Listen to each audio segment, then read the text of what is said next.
was a really emotional time for me. To go through an Olympic campaign and to have your athlete in the best form of his life and race so well through the whole Keirin series, and then be denied a fair and equal opportunity to win that bike race, and that's what I was really upset about.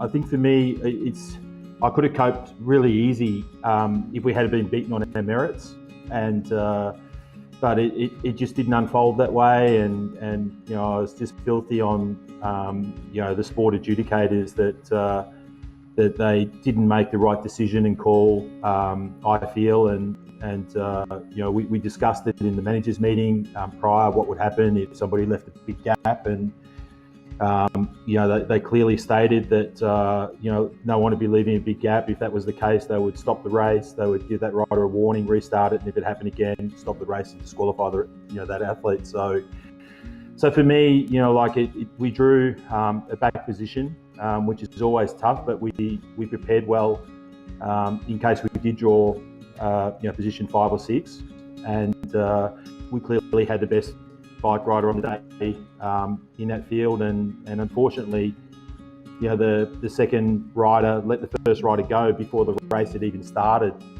because the race doesn't officially start until the pacer pulls off the track, and to be given a start of like a good 25 meters before the race even really starts, and then it just got worse from there. So we were stuck, and that's what was so emotional. I was stuck in that sort of void of we won the silver medal, and that's a phenomenal achievement, but we unfortunately the gold got away, and we took the responsibility on our shoulders, for the nation to strive to win that first Olympic gold medal, and unfortunately, it just didn't happen on the day, and can't change that. So our philosophy as a group is just to move forward and onward, and we've got Paris in 3 years' time. So once we take all the emotion out of it, then we can have a good, honest debrief and move forward from there.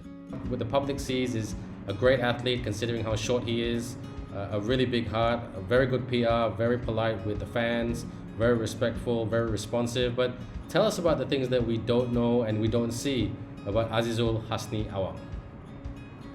Yeah, look, he's a special individual.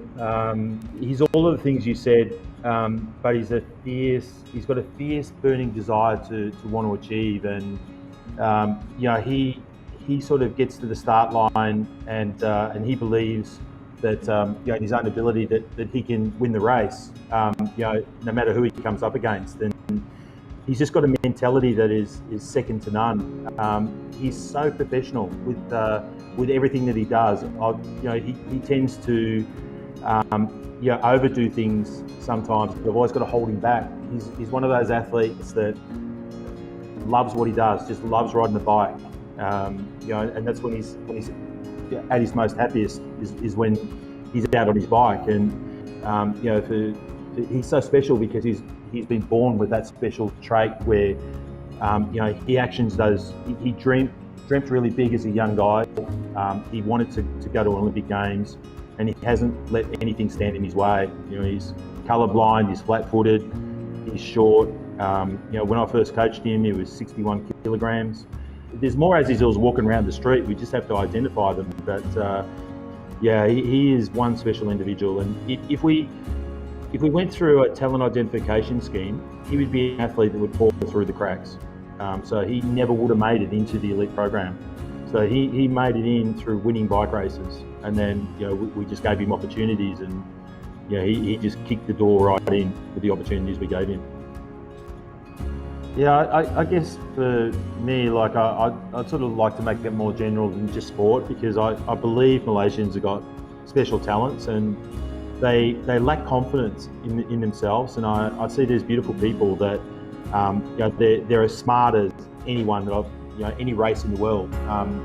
They just assume that people are better than what they are, and I just believe in yourself, and don't be frightened to put yourself out there and have a go, because you're never going to know what you can do or what you can achieve unless you put yourself out there. And it is difficult and it's hard, and you're going to make a lot of mistakes on your journey, but that's how we all learn. And the smart ones make a million mistakes once, but the silly ones, they make the same mistake, many times over. So, like, you've got to, not be frightened to dream big, but more importantly, make sure you action those dreams, and through good processes. And if you do that, the world's your limit. So, it really is. You guys are special, and you can do anything that you set your mind to.